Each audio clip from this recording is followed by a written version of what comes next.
French naval and war thunder is off to a rough start, but we've got a little companion for that destroyer we have already announced, this new naval cruiser, the Duguay-Trouin.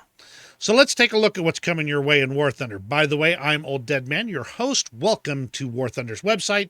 We're taking a look at this Devblog here. So let's get started, and I will try my best not to butcher the French pronunciation as much as possible, but my apologies in advance. So, the Duguay-Trouin was the lead ship in a class of light cruisers built for the French Navy. She was one of 10 ships named after René Duguay-Trouin, noted early 18th century French naval officer, nobleman, slave trader, and privateer.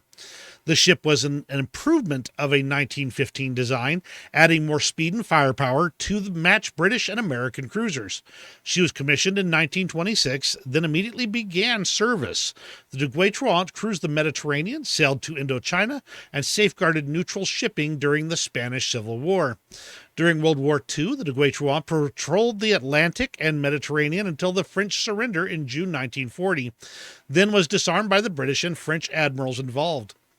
In July 1943, she was rearmed, modernized, and returned to active service on the side of the Allies. She assisted with landings in southern France, bombardments along the Italian coast, and after World War II, she participated in bombardments in Algeria and Indochina War before being decommissioned in early 1952.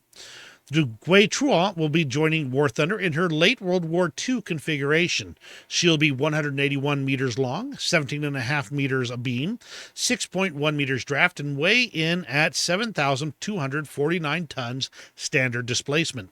Her 8 Guyot boilers drove 4 shafts and 4 turbines for a total of 102,000 shaft horsepower and a 33-knot top speed, moving right along.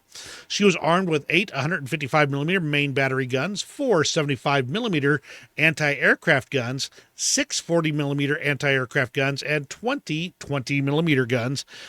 That's rather impressive for the anti-aircraft armament, really. Her armor wasn't really all that much to talk about, with just 20 millimeters on the deck and 30 millimeters on the magazine box, turrets, and conning tower. She could carry 2 GL-832 aircraft for its single catapult aboard. She was crewed by 27 officers and 551 men.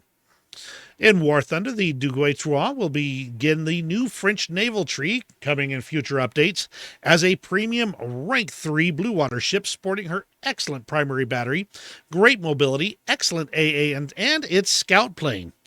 As she is available as a pre-order pack for about $45 US, along with a Corsair decal, title, and French captain's portrait. Whew, I made it to the end of that. Okay, so what do you think of the Duguay-Trouin? It's an interesting start to French naval. Don't think it's a problem. At least looks like it's a pretty good ship. Rank 3 is about where it belongs, probably, for this level of armaments and lack of armor, for that matter. You aren't getting any torpedoes, because those were actually pulled off during one of the refits.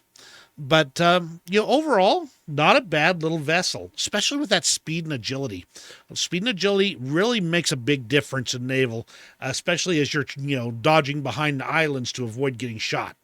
Let me know what you think in the comments below. Give me a thumbs up if you enjoyed this video, or maybe you're just a French main and you're looking forward to that French Navy. Give me that thumbs up as well. You have a great rest of your day, and we'll see you on the waves of War Thunder, New French Le Capitale. Nobleman, slave trader. Dang it. That was really getting along pretty good. Traver. I don't even know what a slave traver is. The Duguay-Trouin was a lead ship in... Let's fix that right there on the screen so I don't have to think it through. The Duguay-Trouin was... The Duguay-Trouin was cruised that name is gonna kill me!